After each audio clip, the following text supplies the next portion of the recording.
All right, good evening and welcome everyone. I will call the meeting to order if everyone can please rise for the Pledge of Allegiance. I pledge allegiance to the flag of the United States of America and to the republic for which it stands, one nation, under God, indivisible, with liberty and justice for all.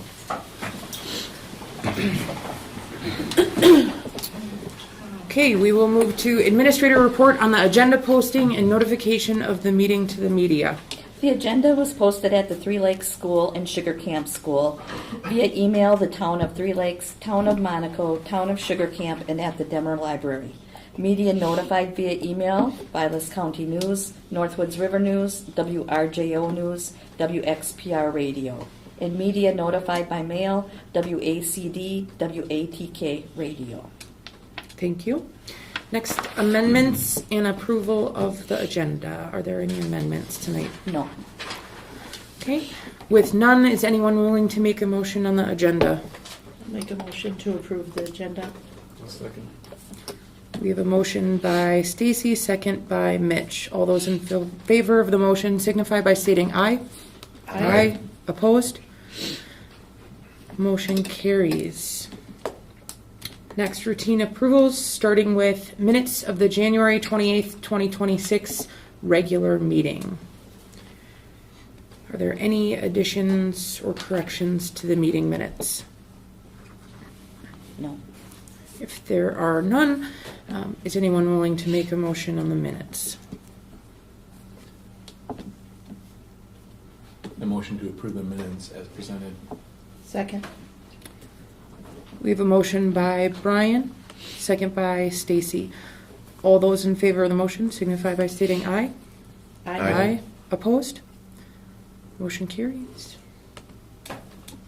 Next, we move to treasurer's report. I'll make a motion to approve the checks dated January 22nd, 2026 through February 11th, 2026 for accounts payable ACH checks number 252-600-152 through 252-600-176, regular checks number 132056 through 132103, manual checks number 6064 through 6080, and wire transfers number 2025-00205 through 2025-00235 in the amount of $335,300.58, and ACH payroll checks number 900047674 through 900047800 in the amount of $195,251.96, with no regular payroll checks for this period, for a total amount of $530,552.54. Second. We have a motion by Mitch, second by Josh. All those in favor of the motion signify by stating aye. Aye. Aye. Opposed? Motion carries. Next, we move to public comments. Is there any visitors who have any comments relating to agenda items? Hearing none. Next, we'll move into administrator's report. Okay, I'm going to ask Caleb to give you a brief update on the second borrowing, and then I will follow up with some more information that has developed in the past month so you get up to speed with where we're at. Caleb, you want to share financials? Yep. So after our last board meeting, we had our ratings call with Moody. We retained our AA3 rating, so that was the same as summer. On February 10th, we ended up going to market for the remaining 4.6 of the $21.6 million that the referendum authorized us to borrow. On February 10th, the rate that we were able to get was a 4.06% rate. We'll get that money on March 3rd. Just to kind of jog your memory, the last time we had talked about an estimated rate for this borrow, we were looking at about a 5.12% rate. So that's much better than what we were thinking we'd get. So overall, when you take both of the borrows together, the rate will end up being about a 4.52% rate, which is 0.6 less than what we originally had been looking at. So the estimated tax impact for the whole project when we were talking with the public and having them vote was 58 cents added to the levy, and the actual will end up being 54 cents. So we were able to come in less than what we were telling the public. And with those better interest rates over the 21-year course here, we're going to save over $2 million. So we're going to come in $2 million ahead of what we told the public. That's a great update, Caleb. You're in the wrong section.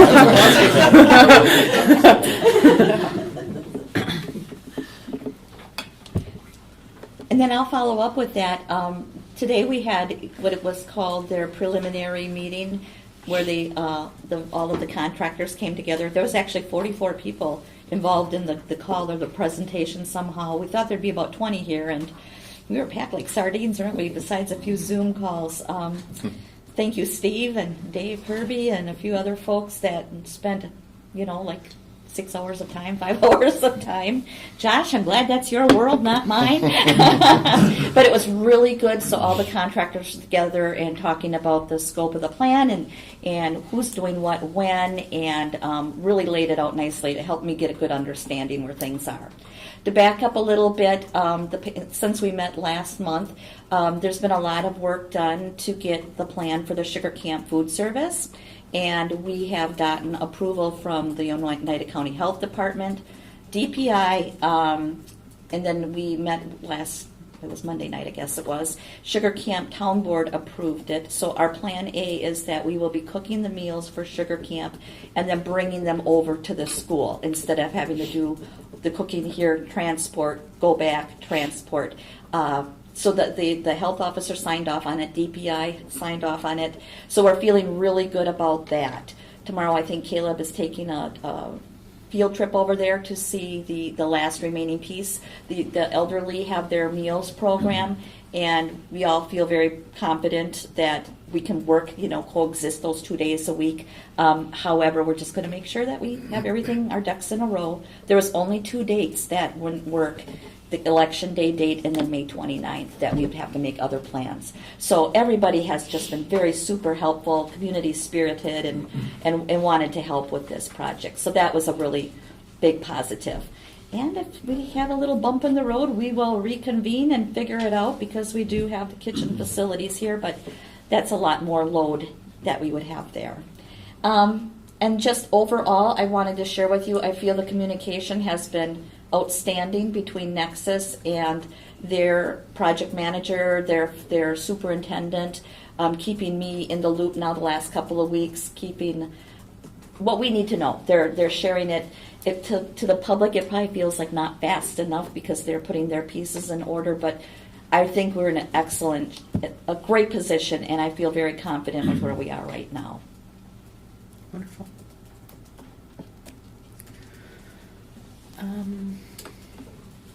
Those were very positive updates. Now we go to new business for district-related positive happenings. I'll start. Olivia Koch competed a couple weeks ago at the CISA Regional Spelling Bee, and she won the competition, so she will represent our school, our community at the State Bee in March down in Madison, so really, really cool. She was there on a non-school day as well, so that was awesome to see. Elementary side, we had our spelling bee last week. Very tough competition, some tough rounds. Adelia Byer, 6th grader, took first. Thomas Berry, 5th grader, took second. And then Matthew Monty, also a 5th grader, took third. So if you guys haven't been to a spelling bee, I'd highly recommend it. It's a really good time. On the 5th grade side as well, we had our bottlehead project that Mr. Waltz leads every year with his 5th graders. Staff and students got to look at those presentations the last couple days. So if anybody would like to see those posters or those bottleheads, they are in the LMC. The project is around a famous figure that they've been studying in class. Students do some research on that person, do a really cool poster board, and they do a very big bottlehead, almost a bobblehead of that individual. So those are in the elementary LMC. If you'd like to take a peek, feel free. They'll be up until Friday. And then we've had a couple cool field trips. 4th graders and 7th graders were at a STEM challenge the last couple of weeks and really enjoyed working on some STEM-related challenges with students from school districts all across the Northwoods. So a lot of really good field trips the last couple weeks. Sugar Camp. Well, Three Lakes too. We completed the American Heart Association Kids Heart Challenge. Week of activities and learning around that. Between the two buildings, we also raised about $7,500 for. They use that for kids in need for different heart conditions. So very generous communities on both ends with that. It's a good experience. I don't think we're going to do that every year, but we'll look at doing it again in the future. Mrs. Opal is spearheading bringing back the Sugar Camp Talent Show, so that's in the works, scheduled, and we'll see how that goes this year. As Mark mentioned, we had also our 4th and 5th graders were at MHLT for the STEM challenge, so I think that went well based on what I heard. On the district level, we completed our winter data meetings a couple weeks ago. Just tip of the hat to Amy Johnson for all the work that goes into that. Our data is looking really good, a lot of progress being made. Thought really positive feedback with teachers. You can see that they're starting to get, some of the stuff and figuring out what's wrong and how are we helping kids the best and individualizing that. So that went really well. And then just another last night's basketball game. Jesse Westfall's part of the elementary choir club performed with some of the upper level students. That was very impressive. So a lot of good things going on. High school wise, excuse me, I want to give a shout out. Our FBLA team traveled down on February 7th, that Saturday, to the regional, I guess you call it regional competition for FBLA. That was in Loyal.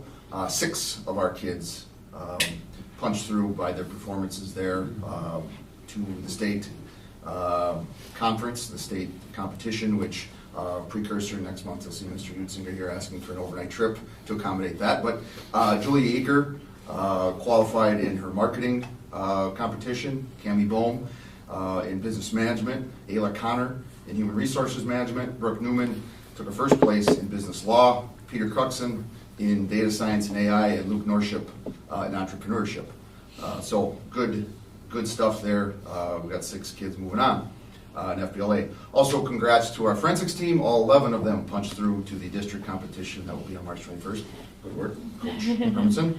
And then following in the theme of field trips, we've got a pile in the last couple of weeks that have been really cool experiences, and I want to give a shout out for the teachers who are taking the kids and the teachers who are covering for the teachers taking the kids. It takes a little bit of doing, of course, but Mr. Volkman and Mr. Bach took 26 students to the collegiate snowmobile engineering competition that's held up the Derby track in Eagle River. You may have saw it in the media.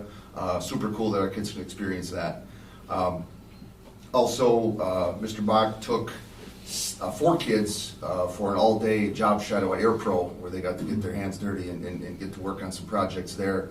And a side note there, one of our former students is fully employed there and is hitting it out of the park. They're looking for more, coming from Three Lakes, which is really cool to hear. And real soon, he's going to take 7 girls over there to AirPro for their Women in Welding program for an all-day activity at AirPro. So really like the connection we're getting going with AirPro there. Good stuff. Mr. Yu took his sports marketing class down to Oshkosh and took part in the hosted by the Wisconsin Herd for sports marketing professionals a day, and then they caught the game at the end. So another good field trip. Human Bio, Mrs. Anderson took her Human Bio class to Nicolay for the Live from the Heart, where they actually get to watch heart surgery. Good thing. And then Mr. Votis had a couple global science class out at Maple Lake, which is a fan favorite, crowd favorite every year. And hats off and thank you to the Three Lakes Fire Department, because was it yesterday? They had the big lift truck here and they did the egg drop thing. And despite Mr. Fink's best efforts, none of the eggs landed on my vehicle. He was trying, but like 8 or 9 kids' eggs survived that, and that was a seriously tall lift truck. So all of these things, that's a lot, and I said a mouthful there, but the period of time in any school from Christmas break to spring break is kind of sometimes a bleh, right? And all these things, they're very intentional, and they help to keep kids' fires lit for learning and relevancy and all those great things. So thanks to the people that made those things happen. Just one more field trip. Mrs. Price took a group of students to the next Steps Fair in Rhinelander, which is kind of cool to see different opportunities for kids beyond high school. Awesome. Any other? Appreciate the staff and our administrators for helping facilitate all of those movements, because that's not easy either. Very cool stuff. All right, next we move to March meeting date. Okay, our March meeting date will be March 11th at 6 p.m. here in the boardroom. This was approved last month, as it is earlier in the calendar than our normally scheduled meeting to avoid the spring break. Next, we move to second Friday pupil membership count. I'm going to let Caleb take this one again because there's a whole lot of math that sometimes doesn't look like it adds up, but he has the great explanation as to why it works that way and what the bottom line is. Caleb, take her away. Yep, so the second Friday in January count, we had 492 members, which is the exact same as the third Friday count. But how we got there was a pretty wild ride. Our total enrollment actually decreased 9 students, so it went from 531 to 522. Where those students went was kind of a variety of different places. But then our open enroll in also went from 90 down to 82, and our open enroll out went from 52 to 53. So we still have a healthy open enrollment spread of 29 students, which would be great for the district. But it's interesting that we could keep the same membership, but lose 9 students from our total enrollment, and that's a combination of some of those open enrolls that we lost ended up coming and moving into the district, so they became our members. And then we just had some students who moved into the district as well. And then going out, it was either they just left the district because they were open enrolled and wanted to go back to their resident district, or were withdrawn for other reasons. So yeah, it was a pretty interesting one. You guys can kind of see the breakdowns there. The one thing I'll remind you is that one that looks at all the different schools and the breakdown there, that's talking our members. So you're not going to see like open enrollment students who decided to go out. That's just tracking our members. So when you add up those numbers, that'll get to that 492 number.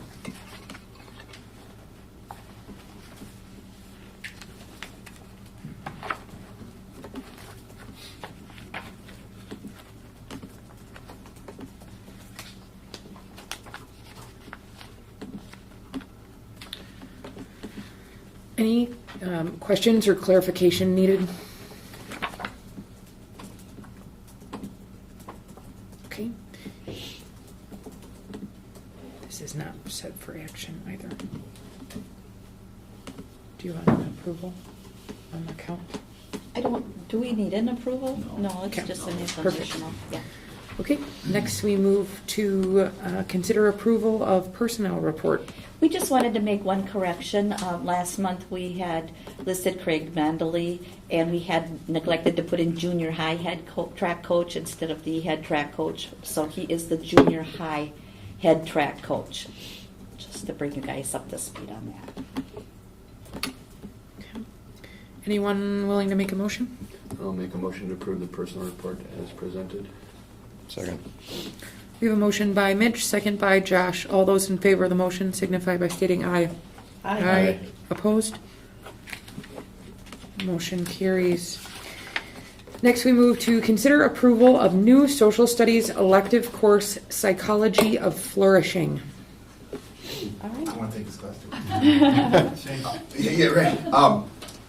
Ms. Marvin came to me a while back, and she knows the deal that we are offering 100 plus classes for 150, 160 kids. And I'm not super like, hey, let's add more to the mix. So when she came to this one, I think she was thinking that she was gonna get maybe the door in the face or something in my office.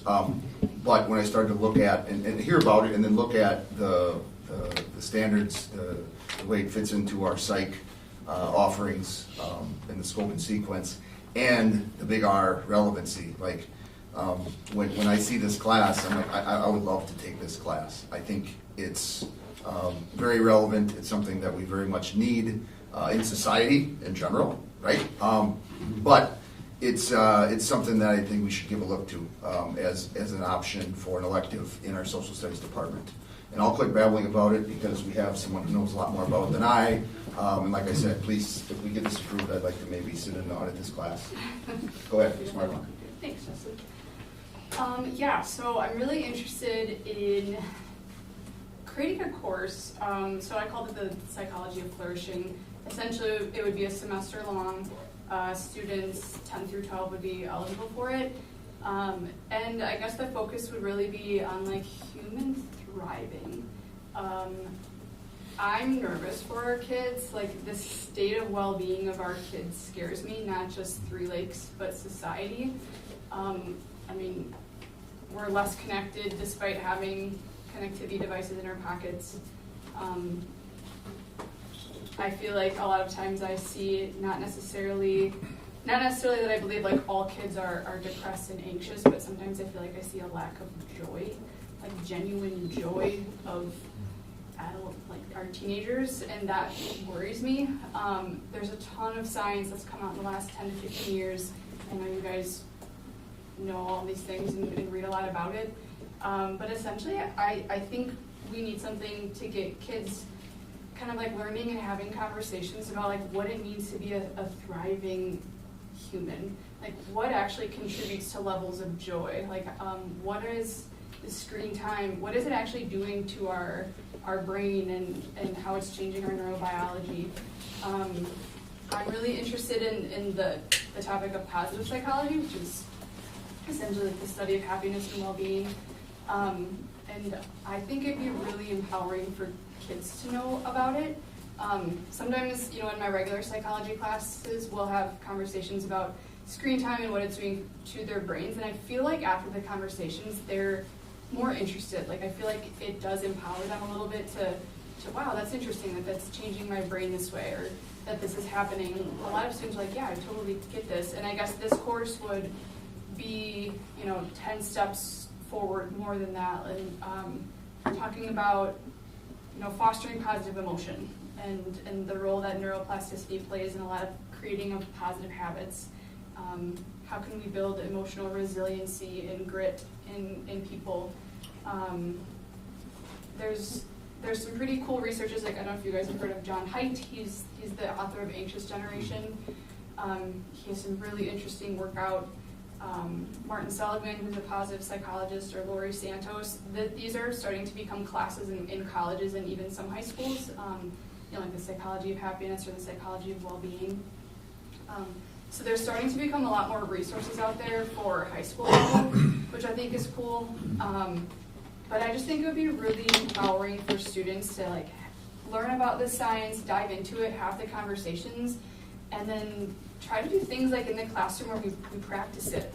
How do we foster more meaningful relationships with people? How do we actually do that? We can talk about that, but what does that look like? How do you foster positive emotion?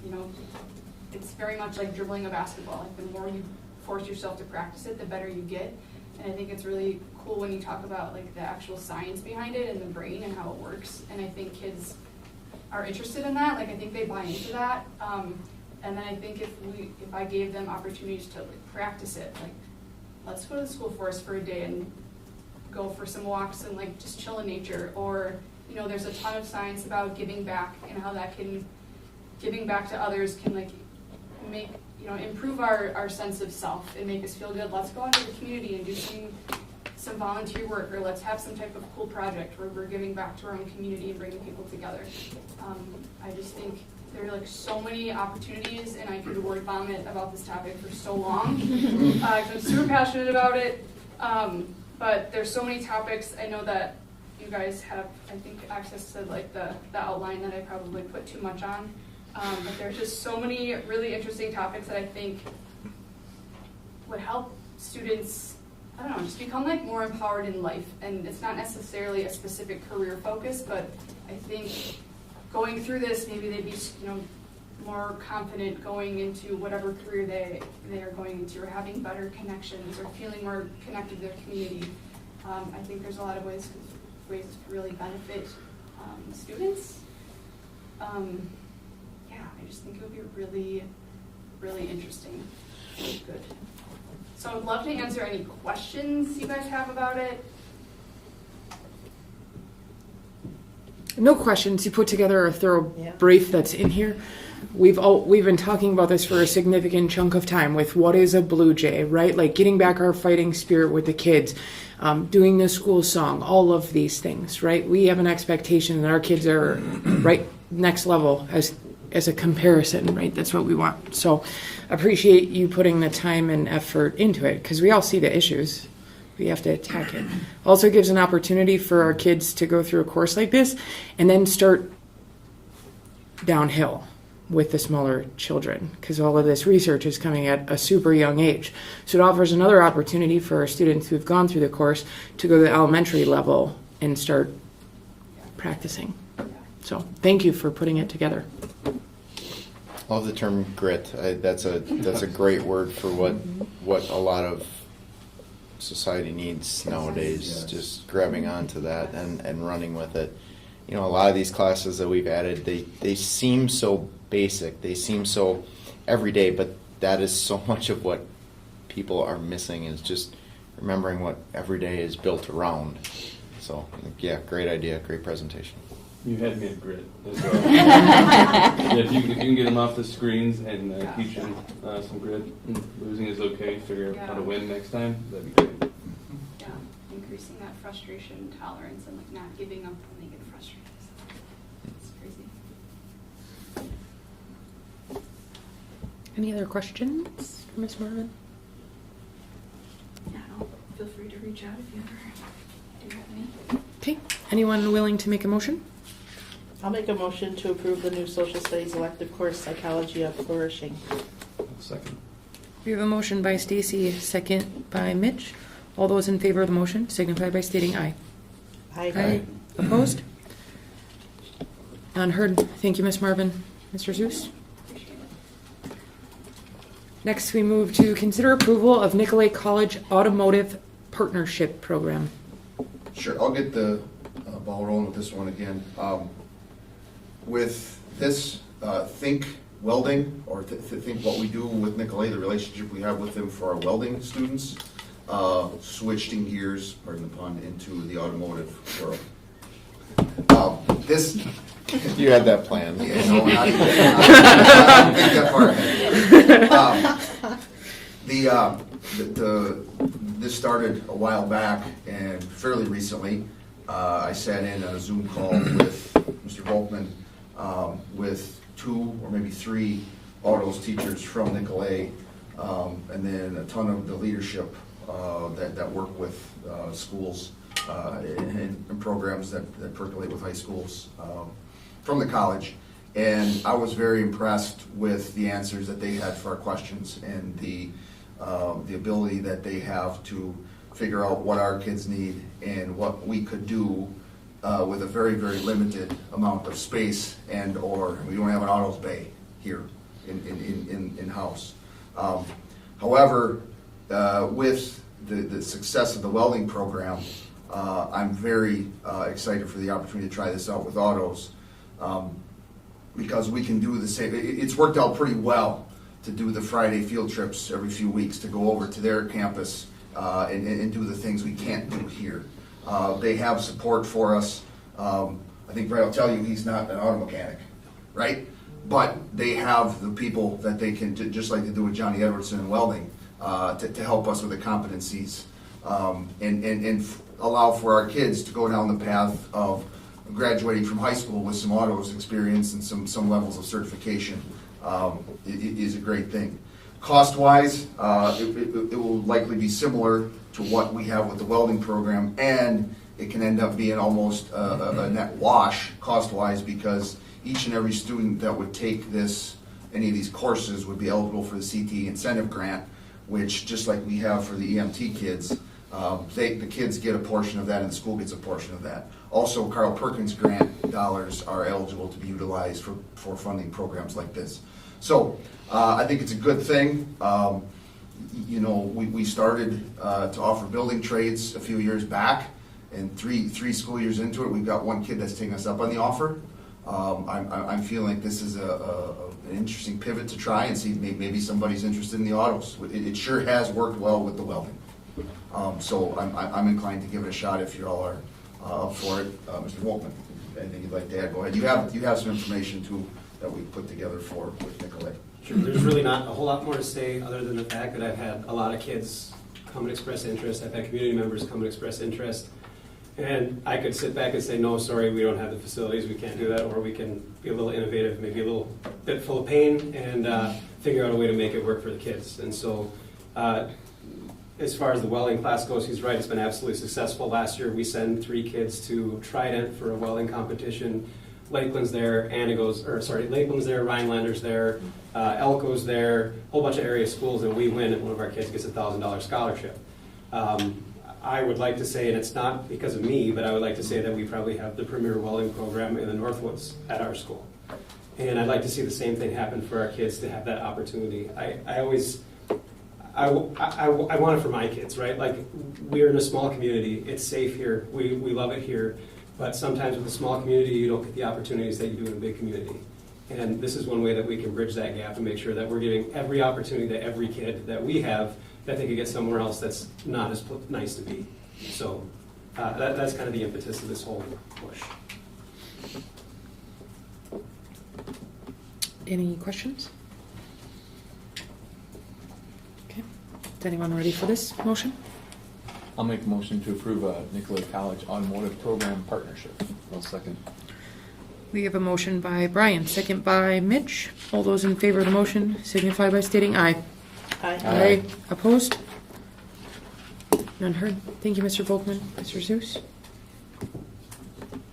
Now you're the heavy hitter. Oh, yes. Consider approval of district administrative policies. Because this is the really exciting portion that brings me joy, Mrs. Marvin. No, we can make this quite painless. As you know, that I've been working on this project, Nikki and I have been working on this project, and we're trying to tackle what needs to be. And believe it or not, someday you're going to have to hire a district administrator again. Nope. So it's time to have things in place before that time comes. I mean, I've already been here, believe it or not, this is going to be 7 years. So it feels like it just started, but I was hired on Valentine's Day of 2019, so that was my anniversary date for myself, so yay.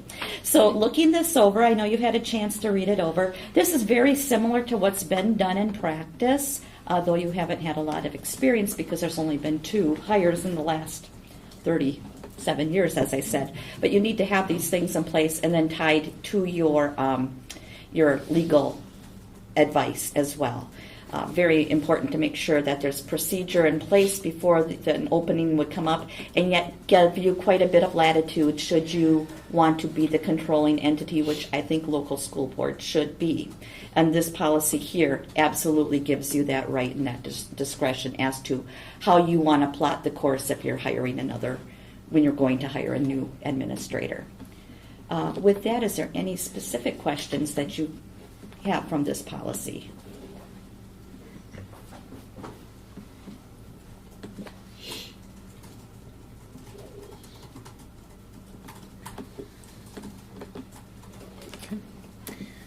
If there are no questions regarding the policy updates that have been reviewed, is anyone willing to make this motion? I'll make a motion to approve policy 221, recruitment and hiring of district administrator, 221.1, recruitment and hiring of district employees, 222, administrator contracts, 223, administrator professional development opportunities, 224, board administrator roles and working relationship, 225, district administrator evaluation, and 225.1, evaluation of administrative staff. Second. That was Brian. We have a motion by Josh, second by Brian. All those in favor of the motion signify by stating aye. Aye. Opposed? Motion carries. Thank you, Terry. Next, we move to consider approval of homeless children and youth policies. And this is a policy that we really were missing it because it wasn't delineated to the degree it needs to be. And so we have to have a plan for our homeless children and youths, and as well as having a procedural, so that's why you saw the rule with it. It was also important that we have a designated person, which in practice we've said that it would be Carrie Volk's role, but now we have policy that determines that this is the role of the pupil services student service coordinator. So we want to make sure that that's in place. It's also very important from a federal level because currently we're being audited for a Title I, and this was the last piece that when we were looking at our policy, we realized we needed to shore it up. So tomorrow, upon your approval, we can hit the submit button and hopefully be off of that audit list. This too is nothing different than we have done in practice already.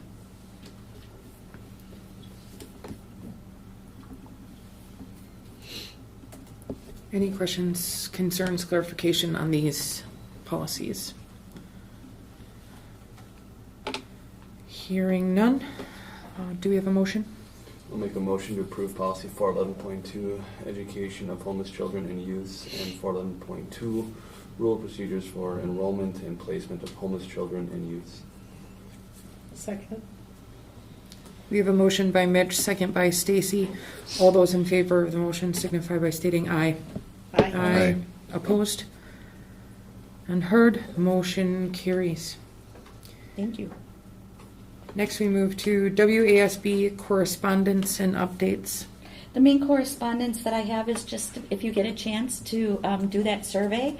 Like I said, you have time, and if you need any help or guidance, just give Nikki a call. She has the information for you to get coded into if you still don't have it, or if you would have any questions. I would like to have this ready for us, probably by the end of April, so we could look at it and talk it through. Okay. Okay, next we move to executive session. This will be by roll call vote. Is one of the members ready to make the motion?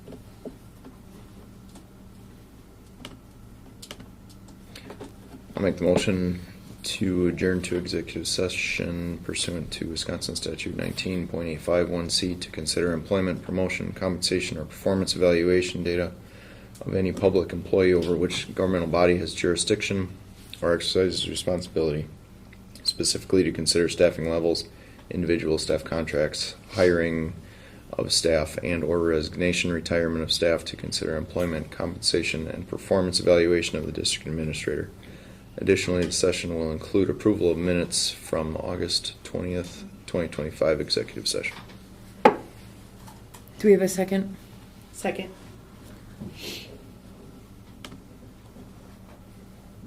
Okay, we have a motion by Josh, second by Stacy.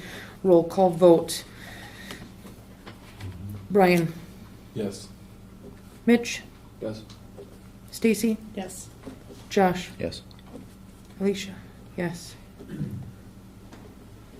Okay, we will adjourn to executive session. Everyone, thank you for coming tonight. Drive safe.